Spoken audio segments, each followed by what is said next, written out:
Tuhan, aku lapar.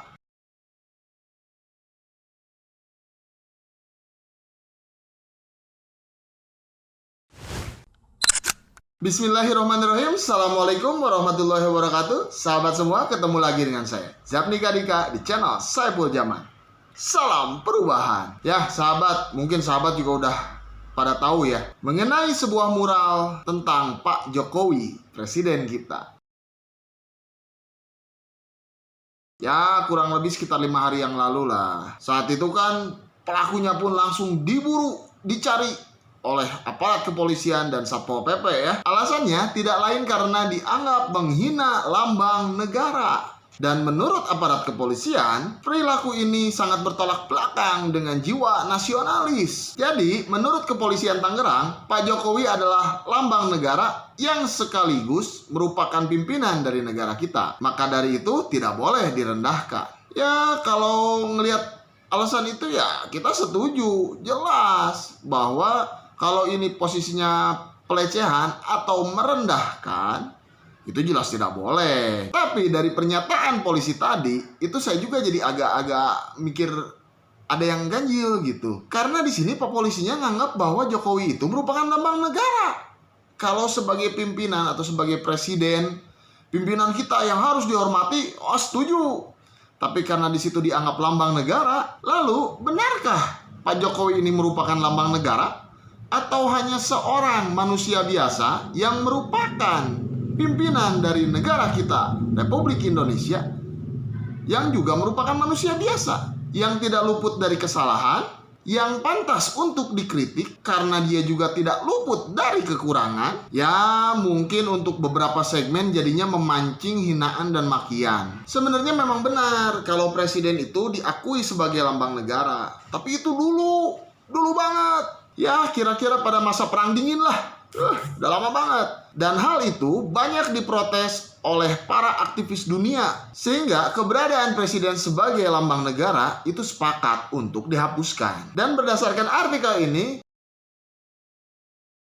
kita temukan bahwa di Indonesia sejak zaman SBY, tepatnya tahun 2009, presiden sudah bukan lagi sebagai identitas negara. Tapi ya tentulah ya, kita harus tetap menghargai juga untuk para kepolisian ini yang memang doktrinnya dari dulu bahwa presiden merupakan lambang negara. Itu sudah sangat menjiwa sekali di TNI Polri. Sejak Indonesia merdeka, sampai ada undang-undang yang menjelaskan bahwa presiden bukan lagi lambang negara. Itu yang tadi di tahun 2009. Nah, kasus mural ini akhirnya mengundang perhatian dari Valdo, politisi PSI. Kepintaran dia ini mulai terlihat di sini, di mana Valdo ini menghujat pelaku dari mural tersebut, dianggap seorang vandalisme lah dan lain-lain. Tapi sudut pandangnya ke situ. Harusnya kan sudut pandangnya itu sebagai kritikan, sebagai suara. Ini yang udah mulai berbahaya. Di saat orang memiliki posisi atau berambisi untuk mendapatkan posisi, dia sudah memiliki sudut pandang yang berbeda. Bukan lagi sudut pandang mendengarkan rakyat, tapi menganggap kritikan itu adalah hinaan dan cemoohan. Bahaya kan kalau udah kayak gitu.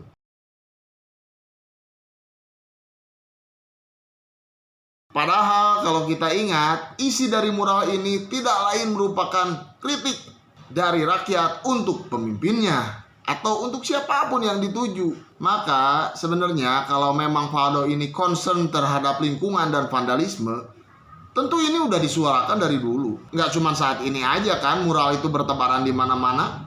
Contohnya di daerah saya di Bandung banyak. Ada yang isinya kritik, ada apapun itu gitu kan. Yang intinya merupakan aspirasi dari rakyat, dari kita-kita. Kenapa ini baru ngebahasnya di saat muralnya itu merupakan sindiran atau kritikan terhadap Pak Presiden? Jadi gini nih, kalau misalkan ada kritikan yang datangnya itu bukan dari mural, tapi dari sebuah makanan, misal sebuah pancake, ada tulisan kritikannya, dan makanan itu viral. Nah, Valdo ini nggak akan ngebahas mengenai kritikannya, tapi dia ngebahas mengenai makanannya. Bahwa ya mungkin makanan tanah air yang harus lebih dipromosikan, diviralkan, bukan makanan luar, misalnya seperti itu. Atau mungkin juga di saat ada yang ngebikin sebuah makanan klepon, isinya itu ada kritikan ke Jokowi, mainin katanya bakal kayak gimana, nggak tahu bakal gimana lagi. Yang pasti nggak akan ngelihat dari kritikannya. Kalau sahabat nggak percaya, coba aja. Ada kritikan yang baik, lihat sudut pandangnya mau dari mana dia.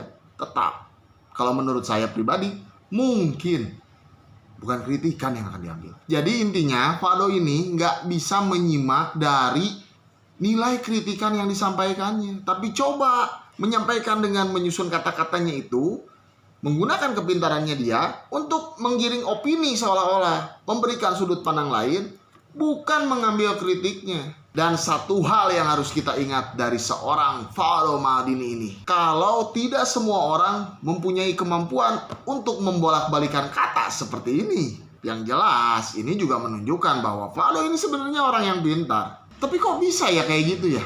Siapa sih sebenarnya Faldo Maldini ini? Saksikan video berikutnya. Ciao!